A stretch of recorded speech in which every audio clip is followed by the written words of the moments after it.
లోని ప్రతి ఒక్కరికి కూడా తెలుసు.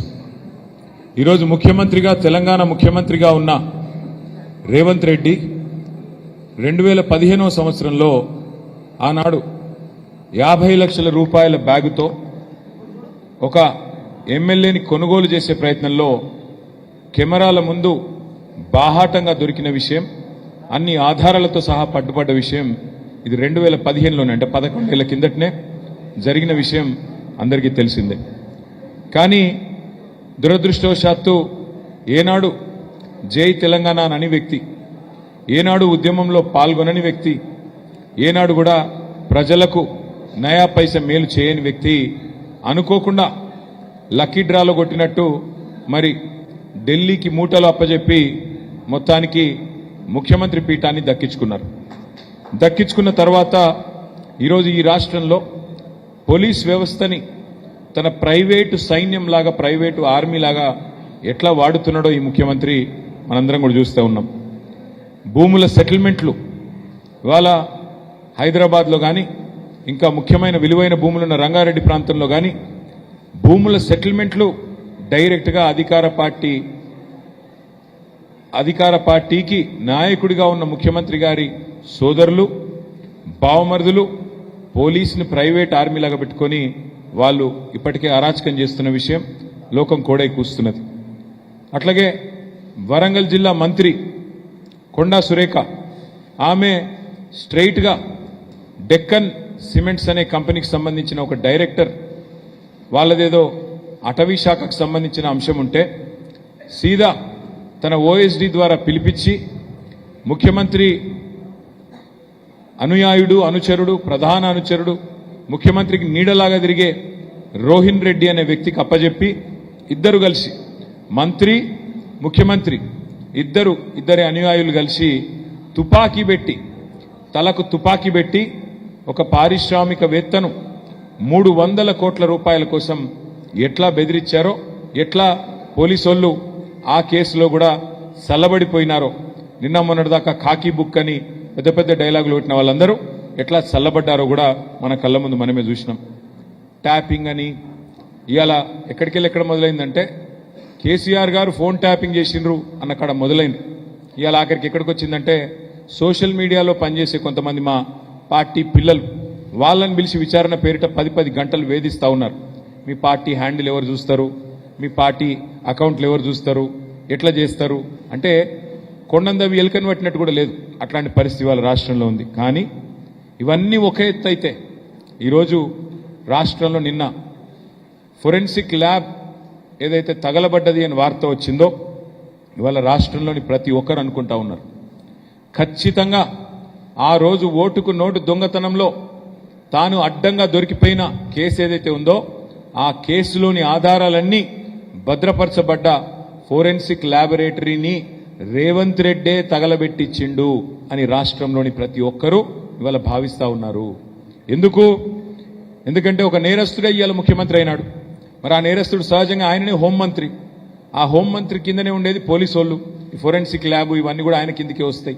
అందుకే ఏం చేసిండు, మరి తానే స్వయంగా కుట్రబన్ని మనందరం మున్సిపల్ ఎన్నికల్లో బిజీగా ఉన్నప్పుడు మరి అక్కడ ఇవాళ ఈ కుట్రకు పాల్పడి మొత్తానికి ఆధారాలన్నీ లేకుండా శాశ్వతంగా ఈ కేసులోంచి బయటపడేందుకు ఒక పన్నాగం బనినట్టుగా మేమందరం కూడా అనుమానిస్తా ఉన్నాం. నిన్న జరిగింది ప్రమాదం కాదు, నిన్న జరిగింది అగ్ని ప్రమాదం కానే కాదు, అనుకోకుండా జరిగింది అంతకంటే కాదు, ప్రకృతి వైపరీత్యం కాదు. ఆ మధ్యకాలంలో అల్లు అర్జున్ గారిది ఒక సినిమా వచ్చింది జులాయి అని.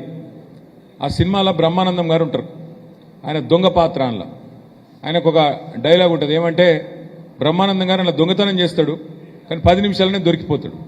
రేవంత్ రెడ్డి కూడా అంతే, ఈయన కూడా దొంగనే కానీ 10 నిమిషాల్లో దొరికిపోతాడు. ఎట్లా అంటే నేను అడుగుతా ఉన్నా, ఏమైనా ఇట్లాంటి పని చేస్తే కూడా ఆలోచించి చేయాలి కదా. అగ్ని ప్రమాదాలు ఎప్పుడు జరుగుతాయండి రాష్ట్రాల్లో కానీ దేశంలో కానీ? ఎండాకాలంలో జరుగుతాయి. చలికాలంలో ఎక్కడైనా అగ్ని ప్రమాదాలు జరుగుతాయా? ఎవడన్నా మెడకాయ మీద తలకాయ ఉన్నోడు నమ్ముతాడా చలికాలంలో అగ్ని ప్రమాదం అయిందంటే? శివరాత్రి దాకా చలి ఉంటుంది రాష్ట్రంలో. మీ వరంగల్ కూడా ఉన్నది కదా, తెల్లారి మంచు పోతలేదు 10 దాకా.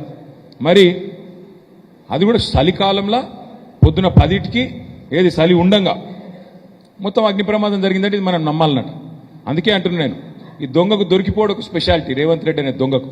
అందుకే ఖచ్చితంగా మరి ఈ చలికాలంలో జరిగిన అగ్ని ప్రమాదం చేయించబడ్డ ప్రమాదంగానే ప్రజలు భావిస్తా ఉన్నారు. ఒక పక్కడబందీ ప్రణాళికతో రేవంత్ రెడ్డి అనే నేరగాడు క్రిమినల్ తన క్రిమినల్ మనస్తత్వంతో ఆధారాలను మాయం చేయడానికి ఫోరెన్సిక్ ల్యాబ్ను తగలబెట్టించినాడు అని మేము రాష్ట్ర ప్రజలతో పాటు మేము కూడా భావిస్తా ఉన్నాము.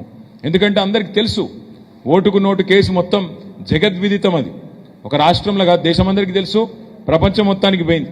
కానీ ఇక్కడ అతి ముఖ్యమైన విషయం ఏంటంటే తాను తప్పించుకోవడానికి, తన కేసులకు వెళ్ళి బయటపడడానికి న్యాయస్థానంలో తుది దశకు వచ్చింది. ఇప్పుడు ఈ కేసు 11 ఏళ్ల తర్వాత న్యాయస్థానంలో చివరి దశకు వచ్చింది.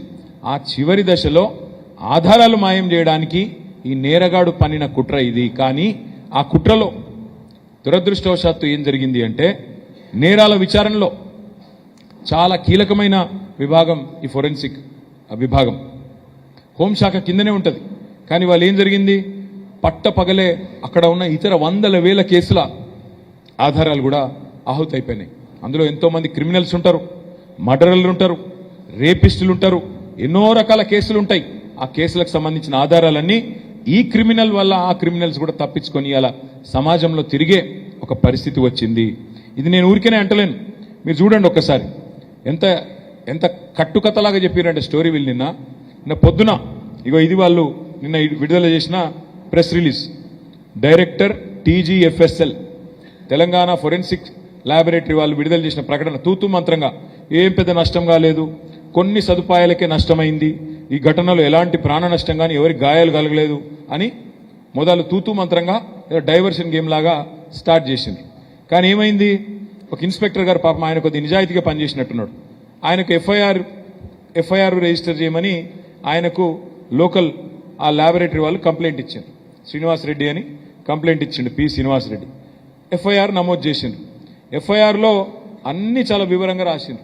వాళ్ళు ప్రెస్ నోట్లనేమో ఏం జరగలేదు, అంత మంచిగానే ఉంది అన్నట్టు, ఏదో తక్కువ నష్టం జరిగింది అన్నట్టుగా బుకాయించే ప్రయత్నం వాళ్ళు చేస్తే, ఇది ఫస్ట్ ఇన్ఫర్మేషన్ రిపోర్ట్. ఇందులో చాలా స్పష్టంగా ఏం రాశారు అంటే ఎఫ్ఐఆర్లో పొద్దున 10కి అగ్ని ప్రమాదం అయింది అని మాకు ఇన్ఫర్మేషన్ వచ్చింది.